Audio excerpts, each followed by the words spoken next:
Hello guys, welcome to आरंभ। और जैसा हमारा सीरीज़ चल रहा था सोलर सिस्टम का, हम लोगों ने प्लैनेट्स वगैरह कवर कर लिया था। प्लैनेट से जो मोस्ट इम्पॉर्टेंट क्वेश्चन जो एसएससी में बनते हैं या पीवाईक्यू वगैरह देख के जो क्वेश्चन था जिससे क्वेश्चन पूछ सकते थे, वो सारा कुछ हमने कंप्लीट कर दिया है। अब हम लोग आगे चलते हैं। नॉर्मली सोलर सिस्टम पता है हमें कि हम लोग सन को काउंट करते हैं, हमारा आता है प्लैनेट्स, वो 8 प्लैनेट्स, मतलब हम लोग सन को भी लेते हैं। एक मिनट,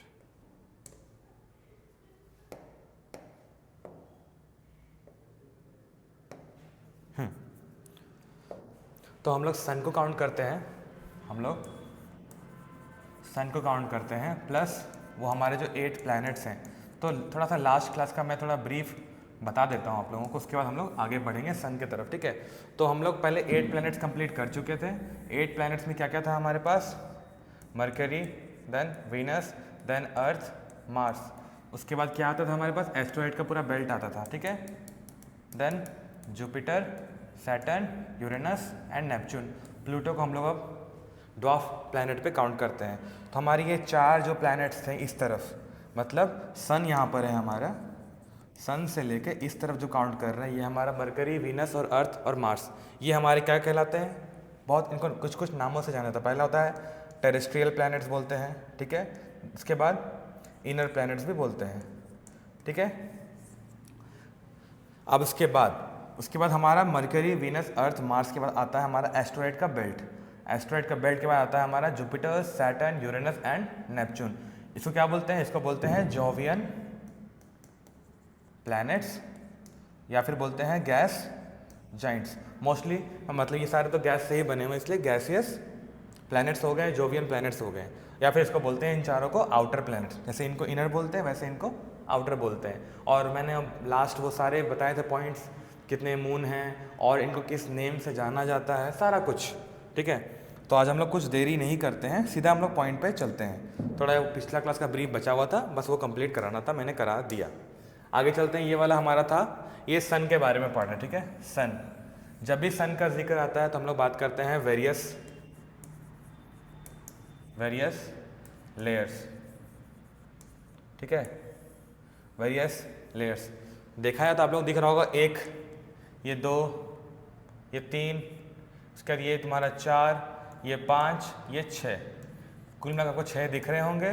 पर हम लोग ये 3 को जो मानते हैं, ये 3 जो है इंटीरियर लेयर्स कहलाता है, ठीक है। इंटीरियर मतलब अंदर वाला जो हिस्सा, ये 3 कहलाता है।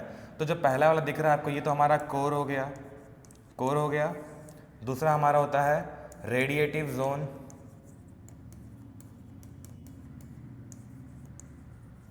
तीसरा होता है हमारा कन्वेक्शन जोन, ठीक है। ये हमारे 3 जोन होते हैं जो कि अंदर की तरफ है, मतलब इंटीरियर के तरफ ये 3 जोन है, कोर, रेडिएटिव जोन और कन्वेक्शन जोन, ठीक है। उसके बाद हमारा आता है चौथे नंबर पे है, ये है फोटोस्फेयर। आई गेस दिख नहीं रहा होगा, मैं कलर चेंज कर लेता हूँ एक बार।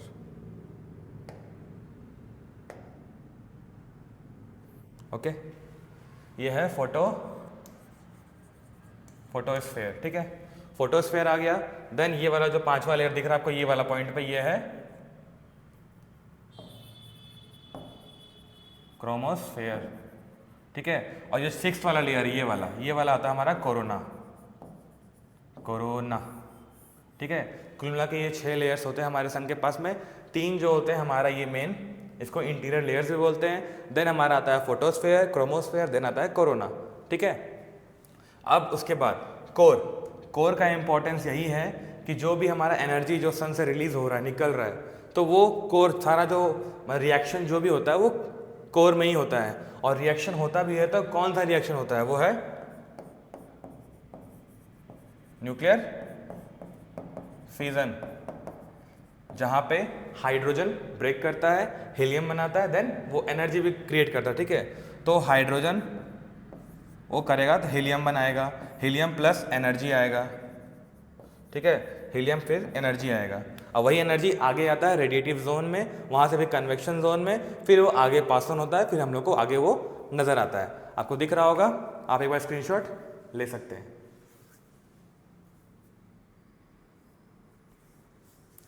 ठीक है, उसके बाद फोटोस्फेयर। फोटोस्फेयर में क्या होता है, ये जो सरफेस है हम लोग को दिखता है, इसको बोलते हैं विजिबल सरफेस। विजिबल सरफेस कौन सा है, सन का विजिबल सरफेस तो फोटोस्फेयर है। ठीक है, आप लोग लिख लो, विजिबल सरफेस जो है हमारे पास वो है फोटोस्फेयर। उसके बाद क्रोमोस्फेयर। क्रोमोस्फेयर आपको दिख रहा होगा, एक बिल्कुल रेडिश दिख रहा है, रेडिश। ठीक है, यहाँ पे आपको रेडिश दिख रहा है, तो जो रेडिश ग्लो होता है ना,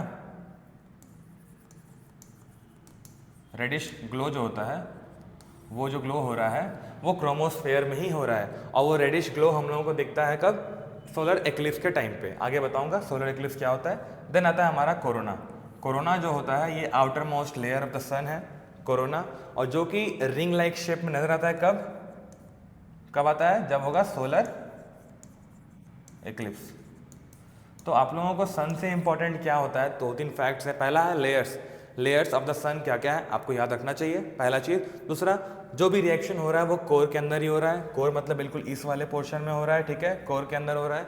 उसके बाद किस रिएक्शन से जो हमारे को एनर्जी मिल रहा है, तो वो है न्यूक्लियर फिजन। याद रखना है, न्यूक्लियर फिजन दो होता है, न्यूक्लियर फिजन होता है, न्यूक्लियर फ्यूजन होता है। फ्यूजन मतलब एनर्जी मिल रहे हैं, मतलब दो पार्ट्स मिल रहे हैं तो फ्यूज हो रहा है, मतलब मिल रहे हैं। फ्यूजन मतलब ब्रेक हो रहे हैं। ठीक है, क्लियर है, लेयर्स ऑफ सन क्लियर हो गया आई गेस। आगे चलते हैं हमारे, तो थोड़ा मैं एक बार फ्रेश लिख देता हूँ यहाँ पर। जैसे ये हमारा हो गया कोर। ठीक है, कोर। उसके बाद ये जो वाला लेयर है, ये वाला ये जो दिख रहा है लेयर, ये वाला, दिस इज रेडिएटिव जोन।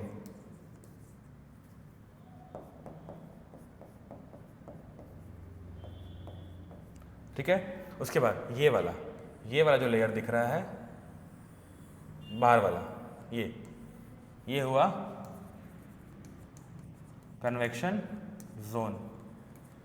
ठीक है, उसके बाद बाकी तो हमारा पता है हमें, फोटोस्फेयर, क्रोमोस्फेयर, देन कोरोना। ठीक है, आगे चलते हैं हमारे अगले टॉपिक की तरफ। हाँ, लैग्रैंज पॉइंट्स। ठीक है, लैग्रैंज बोलो, लैग्रैंज बोलो, कुछ भी बोलो, बस हमें समझने से मतलब है। ठीक है, हमें समझने से मतलब है।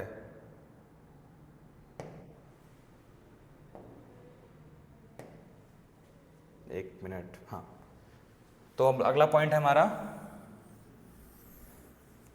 ठीक है, लैग्रैंज पॉइंट्स।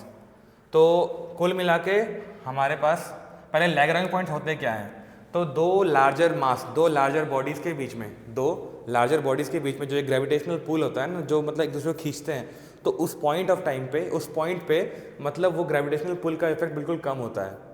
कम मतलब या नेग्लिजिबल मान के चलते हैं कि यहाँ पर कुछ इफेक्ट दोनों का काम नहीं कर रहा है।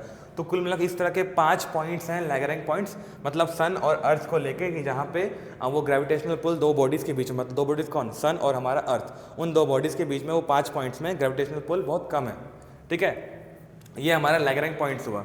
अब बेसिकली इंपॉर्टेंट इसीलिए है क्योंकि रिसेंटली 2023 सितंबर के मंथ पे, आई गेस 22 सितंबर को आदित्य L1 मिशन गया था, जो कि इस लैग्रैंज पॉइंट्स पे, यहाँ पर लैग्रैंज पॉइंट में, ठीक है, इसको यहाँ पे बैठाया गया है ताकि वो सन को रीड करे, मतलब कि सन का आउटर लेयर को रीड करे, सन का जो एनर्जी आ रहा है वो कैसे अर्थ को इम्पैक्ट करता है, कैसे अर्थ पे वो क्लाइमेटिक फैक्टर्स में कैसे कैसे चेंजेस लेके आता है, उसको रीड करने के लिए वहाँ पे पॉइंट पे इस्टेब्लिश किया गया है L1 पॉइंट पे।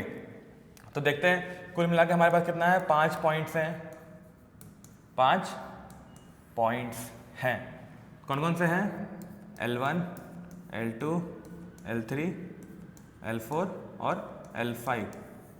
ठीक है, ये कुल मिला के 5 पॉइंट्स हैं। L1, L2 एंड L3 को थोड़ा बोला जाता है कि हल्का सा वो अनस्टेबल है, हल्का सा माइन्यूट, हल्का वो अनस्टेबल है, हल्का सा। ये दोनों बिल्कुल स्टेबल पॉइंट्स हैं, स्टेबल पॉइंट्स हैं। ये हल्का सा, ये 3 जो है तो हल्का अनस्टेबल है, हल्का सा। ऐसा नहीं कि बिल्कुल खतरनाक तरीके से मतलब पुल काम कर रहा है, कि मतलब वहाँ पे उसको बिल्कुल रोक के नहीं रखा है, रोक के रखता है, हल्का सा डिफ्लेक्शन होता है। ठीक है, अनस्टेबल का मतलब वही हुआ। तो कुल मिला के ये 5 लैग्रैंज पॉइंट्स हैं। और वो मिशन कौन था? मिशन हमारे लिए इंपॉर्टेंट है, मिशन हमेशा याद रखना है।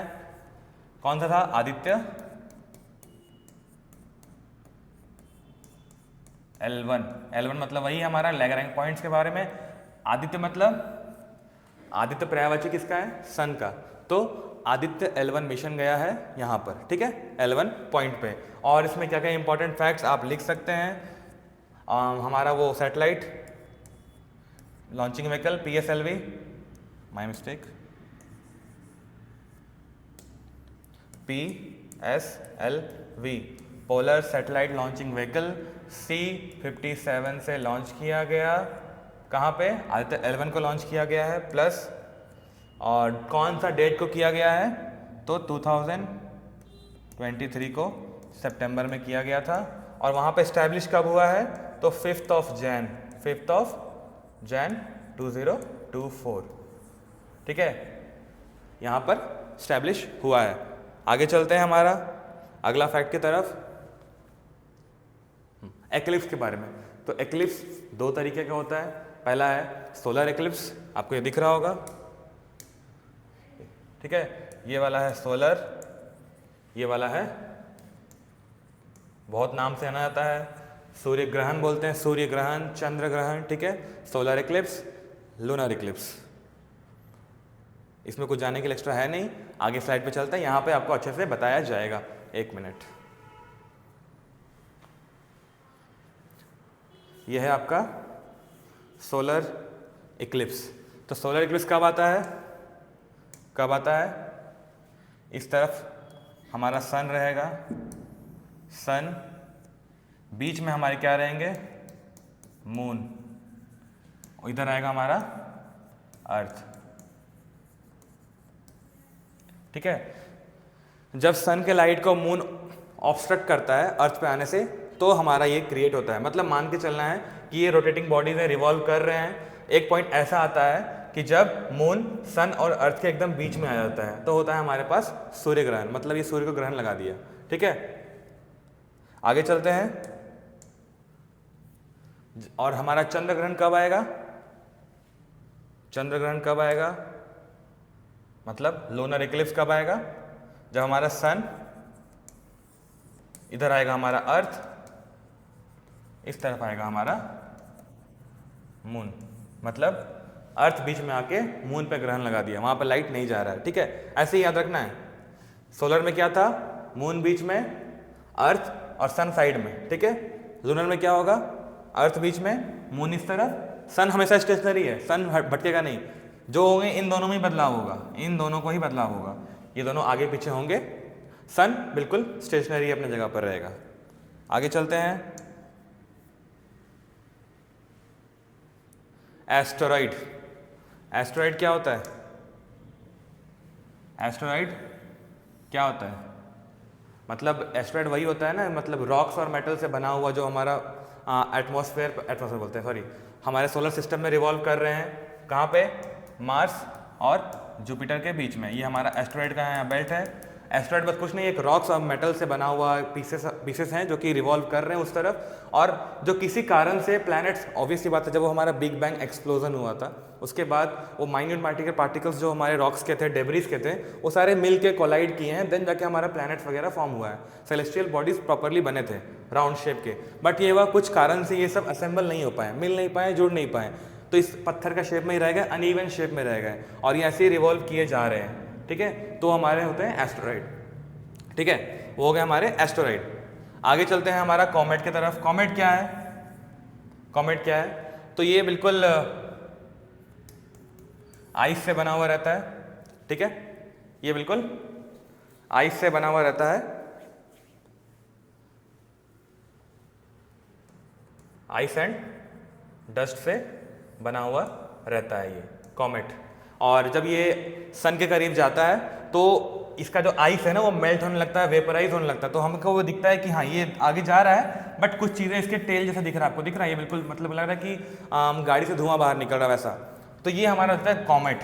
तो कॉमेट को यही बोलते हैं बस, और कुछ नहीं है। आइस और डस्ट से बना होता है, सन के करीब जाता है तो इसका जो आइस है वो मेल्ट होने लगता है, वेपराइज होने लगता है, ठीक है। तो ये एक टेल लाइक स्ट्रक्चर बनाता है जिसको बोलते हैं कॉमेट, और इसमें जानने के लिए कुछ एक्स्ट्रा नहीं है, ठीक है। कॉमेट टेल लाइक स्ट्रक्चर होता है। आगे चलते हैं, मीटियोर। मीटियोर और मीटियोराइट में बहुत डिफरेंस है ना। मीटियोराइट क्या होता है? मीटियोराइट कुछ नहीं है, जैसे हमारा एस्ट्रॉइड वो बड़े बड़े पत्थर से मिलकर बना हुआ बड़े बड़े पत्थर है, चट्टान है जो कि अनइवन शेप में है और वो रिवॉल्व कर रहे हैं, उस तरफ हमारा एस्ट्रॉइड बेल्ट जो है वहाँ पर है। बट ऐसा क्या होता है, कुछ टाइम के बाद वहाँ से कुछ जो पत्थर है वो अलग हो जाते हैं, निकल जाते हैं। कहीं होता है ना कि ग्रेविटेशनल पुल उनको पकड़ के रखा हुआ है, कहीं हल्का सा पुल कम होता है, वो अलग हो जाते हैं। और जैसे ही वो अलग होते हैं उस सिचुएशन में क्या होता है कि ये छोटे छोटे पत्थर होते हैं। अब वो छोटे पत्थर मतलब एस्ट्रॉइड बहुत बड़ा साइज़ का होता है, ये सब छोटे साइज़ के होते हैं। अब क्या हो रहा है, जब ये अलग हो गए हैं, जैसे ही वो अर्थ पे हिट करने वाले होते हैं, ठीक है, मतलब ये क्या है, अर्थ पे हिट किए, तब तक ये कहलाएंगे मीटियोराइट्स, ठीक है, तब तक ये कहलाएंगे मीटियोराइट। उसके बाद जब वो अर्थ सरफेस पे मतलब हमारे एटमॉस्फेयर में एंटर करते हैं, जैसे हमारे यहाँ पर आए तब तक ये मीटियोराइट कहला रहे हैं। अब जैसे ये सरफेस के अंदर एंटर कर रहे हैं एटमॉस्फेयर में, तो ये जलने लगते हैं, इसलिए वो कहलाते हैं मीटियोर्स, ठीक है। मतलब ऐसा होता है कि यहाँ एटमॉस्फेयर पे आते हैं, वो बर्न करने लगते हैं, बर्न करते हैं और छोटे छोटे पार्टिकल्स में ब्रेक हो जाते हैं। जैसे वो ब्रेक होते हैं तो ये सारे ऐसे मतलब बिखर के सारे छोटे छोटे पार्टिकल्स हमारे सरफेस पे गिरने लगते हैं, तो इसी को बोलते हैं हम लोग मीटियोर शावर भी बोलते हैं, ठीक है, मीटियोर शावर भी बोलते हैं, ठीक है। क्लियर ये वाला ना। मीटियोराइट मतलब वो एस्ट्रॉइड के तरह पत्थर ही होता है, बट वो बाद में वहाँ से अलग हो जाता है, अलग होने के बाद वो आगे आता है और जैसे ही हमारे एटमॉस्फेयर पे एंटर करता है, ठीक है, एंटर करता है तब तक वो मीटियोराइट कहलाएगा। जैसे ही सरफेस के अंदर एंटर किया उसके बाद ये बर्न होने लगता है, बर्न होगा मतलब वो फिर मीटियोर कहलाएगा। और हमारा एक लेक है महाराष्ट्र में, नाम क्या है उसका, लोनार लेक, ठीक है, वो इन्हीं मीटियोराइट से गिर के बना हुआ है, मतलब वो गिरे हैं, वहाँ पे एक डिप्रेशन क्रिएट हुआ है, उसकी वजह से वहाँ पे बना है वो लेक, ठीक है।